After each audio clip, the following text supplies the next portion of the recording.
आकाशवाणी गोरखपुर से प्रादेशिक समाचार।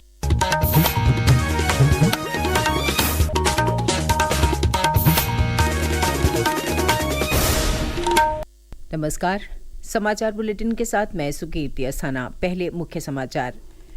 प्रधानमंत्री नरेंद्र मोदी ने लखनऊ और प्रयागराज सहित देश में 45 स्थानों पर आयोजित रोजगार मेले में 71,000 से अधिक नवनियुक्तों को वर्चुअली प्रदान किए नियुक्ति पत्र।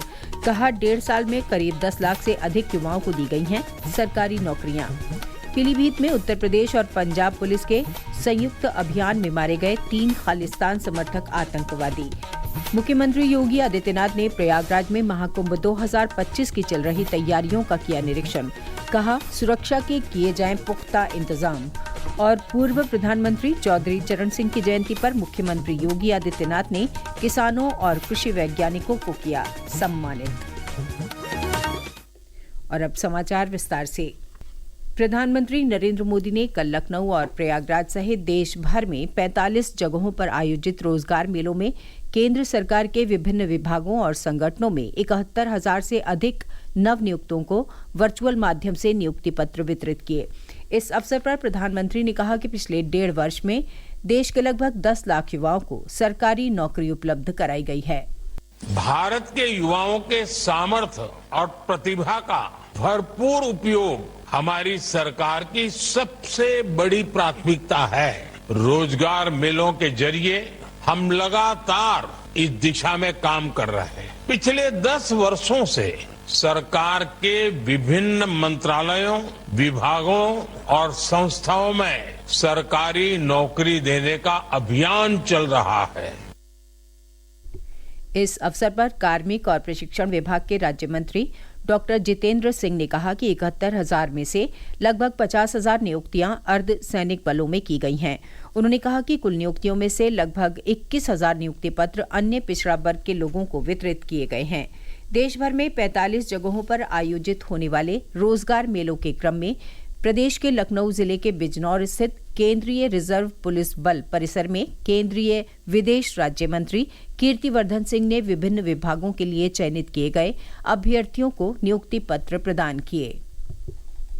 सबसे बड़ी जिम्मेदारी हमारी भावी पीढ़ी, हमारी युवा है और देश को आगे ले जाने के लिए यही लोग कि जो हमारे देश की युवा हो, उनको सबसे पहले तो उनको हर तरह के संसाधन उपलब्ध कराए जाए, चाहे एजुकेशन हो, चाहे ट्रेनिंग हो, जिससे वो आगे अपना रोजगार पा सके। और रोजगार के लिए हर यथासंभव मदद करना हम लोगों की जिम्मेदारी है, चाहे वो प्रशिक्षण हो, ट्रेनिंग हो, इंटर्नशिप हो। इस तरह की बहुत सारी योजनाएं भारत सरकार चला रही है। उसी के तहत आज हमारे इस सीआरपीएफ के सेंटर में 1300 युवाओं को हम लोगों ने नियुक्ति पत्र उनको दिया गया है और पूरे देश में आज की तारीख में 71,000 से अधिक युवाओं को नियुक्ति पत्र आज बांटा गया है।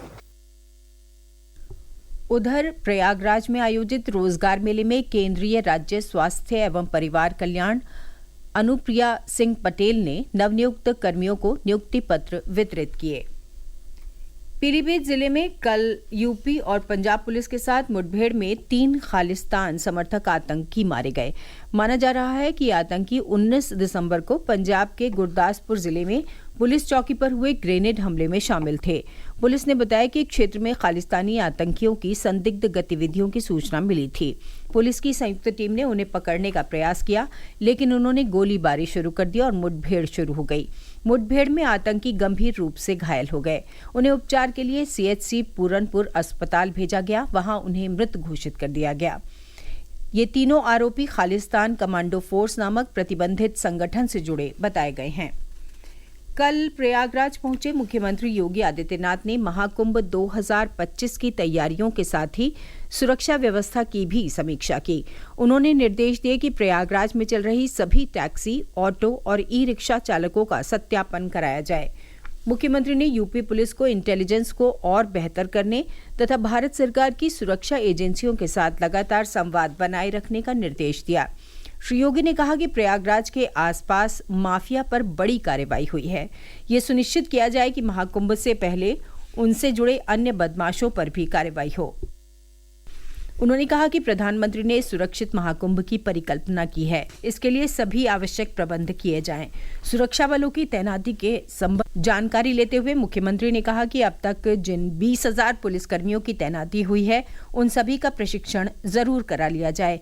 उन्होंने सुरक्षा को देखते हुए एंटी ड्रोन सिस्टम की उपलब्धता सुनिश्चित की जाए। साथ ही प्रयागराज नगर में जाम के समाधान के लिए पुख्ता कार्य योजना तैयार की जाए। श्री योगी ने कहा कि महाकुंभ में सर्वाधिक श्रद्धालु सड़क मार्ग से होकर आएंगे। अयोध्या, वाराणसी, लखनऊ और मिर्जापुर की ओर से बड़ी संख्या में लोगों का आगमन होगा। ऐसे में प्रयागराज आने वाली सभी सड़कों की मरम्मत और नए सिरे से निर्माण का कार्य समय से पूरा कर लिया जाए। मुख्यमंत्री ने तीर्थयात्रियों और पर्यटकों के ठहरने के लिए बनाई जा रही टेंट सिटी का भी निरीक्षण किया। उन्होंने निर्देशित किया कि यहां भोजन की अच्छी व्यवस्था के साथ ही ठंड से बचाव के सभी जरूरी इंतजाम किए जाएं। प्रादेशिक समाचार आप आकाशवाणी गोरखपुर से सुन रहे हैं। ये समाचार बुलेटिन हमारे YouTube channel AIR news Gorakhpur और X हैंडल AIR News_GKP पर भी उपलब्ध है। पूर्व प्रधानमंत्री भारत रत्न चौधरी चरण सिंह की जयंती कल प्रदेश भर में किसान सम्मान दिवस के रूप में मनाई गई। इस अवसर पर लखनऊ स्थित विधान भवन परिसर में आयोजित कार्यक्रम में मुख्यमंत्री योगी आदित्यनाथ ने किसानों को ट्रैक्टर की चाबी वितरित करने के साथ ही कृषि वैज्ञानिकों और श्रेष्ठ उत्पादन करने वाले किसानों को सम्मानित किया।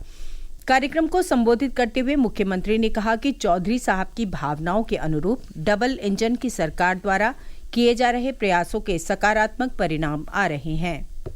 जो प्रयास 2014 से प्रारंभ हुआ वह भूतपूर्व है। वह सॉइल हेल्थ कार्ड की व्यवस्था हो, उन्नत किस्म के बीज उपलब्ध करवाने का कार्य हो, खेती को तकनीक के साथ जोड़ने का कार्य हो, या फिर किसानों के लिए किसान कृषक दुर्घटना बीमा योजना हो, प्रधानमंत्री किसान बीमा योजना हो, फसल बीमा योजना हो, कृषि सिंचाई की योजना हो, या फिर किसान सम्मान निधि। आजादी के बाद जिन बातों के लिए चौधरी साहब का कांग्रेस के साथ मतभेद हुआ था और वह किसानों का मुद्दा था, उन मुद्दों को पहली बार भारत के राजनीतिक एजेंडे का हिस्सा बना करके सरकार की प्राथमिकता का विषय बनाने का काम प्रधानमंत्री मोदी जी ने किया।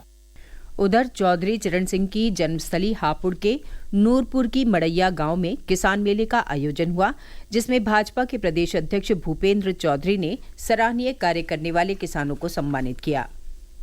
मुख्यमंत्री योगी आदित्यनाथ ने कल अपने सरकारी आवास पर जापान के यामानाशी प्रांत के राज्यपाल कोटारो नागासाकी के साथ आए प्रतिनिधि मंडल का स्वागत किया। उन्होंने कहा कि भारत और जापान के संबंध सदियों से मैत्रीपूर्ण रहे हैं। इस अवसर पर औद्योगिक साझेदारी, पर्यटन और वोकेशनल शिक्षा को लेकर जापान के यामानाशी प्रांत और उत्तर प्रदेश के बीच अनुबंध भी हुआ।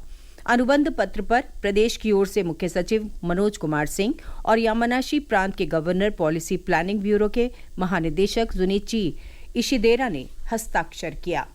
देश की पहली सेमी हाई स्पीड स्वदेशी वंदे भारत स्लीपर एक्सप्रेस का ट्रायल शुरू हो चुका है। एक दिन पूर्व महोबा से खजुराहो के बीच सामान्य ट्रायल में ट्रेन को 115 किलोमीटर प्रति घंटे की रफ्तार से चलाया गया। इसमें सफलता मिलने पर कल इसका 130 किलोमीटर प्रति घंटे की रफ्तार से ट्रायल किया गया। पूर्व प्रधानमंत्री अटल बिहारी वाजपेयी के जन्म शताब्दी के अवसर पर प्रदेश के सभी जनपदों में 19 से 24 दिसंबर के मध्य सुशासन सप्ताह मनाया जा रहा है। इसी क्रम में रक्षा मंत्री और लखनऊ के सांसद राजनाथ सिंह आज शहर में अटल युवा महाकुंभ और अटल स्वास्थ्य मेले का शुभारंभ करेंगे। रक्षा मंत्री कल लखनऊ के कुड़िया घाट पर अटल जी की प्रतिमा का अनावरण करेंगे और सुशासन दिवस पर आयोजित कार्यक्रम में शामिल होंगे। और अंत में मुख्य समाचार एक बार फिर। प्रधानमंत्री नरेंद्र मोदी ने लखनऊ और प्रयागराज सहित देश में 45 स्थानों पर आयोजित रोजगार मेले में 71,000 से अधिक नवनियुक्तों को वर्चुअली प्रदान किए नियुक्ति पत्र। कहा 1.5 साल में करीब 10 लाख से अधिक युवाओं को दी गई हैं सरकारी नौकरियां। पीलीभीत में उत्तर प्रदेश और पंजाब पुलिस के संयुक्त अभियान में मारे गए 3 खालिस्तान समर्थक आतंकवादी। मुख्यमंत्री योगी आदित्यनाथ ने प्रयागराज में महाकुंभ 2025 की चल रही तैयारियों का किया निरीक्षण। कहा सुरक्षा के किए जाएं पुख्ता इंतजाम। और पूर्व प्रधानमंत्री चौधरी चरण सिंह की जयंती पर मुख्यमंत्री योगी आदित्यनाथ ने किसानों और कृषि वैज्ञानिकों को किया सम्मानित। इसके साथ ही यह समाचार बुलेटिन समाप्त हुआ। नमस्कार।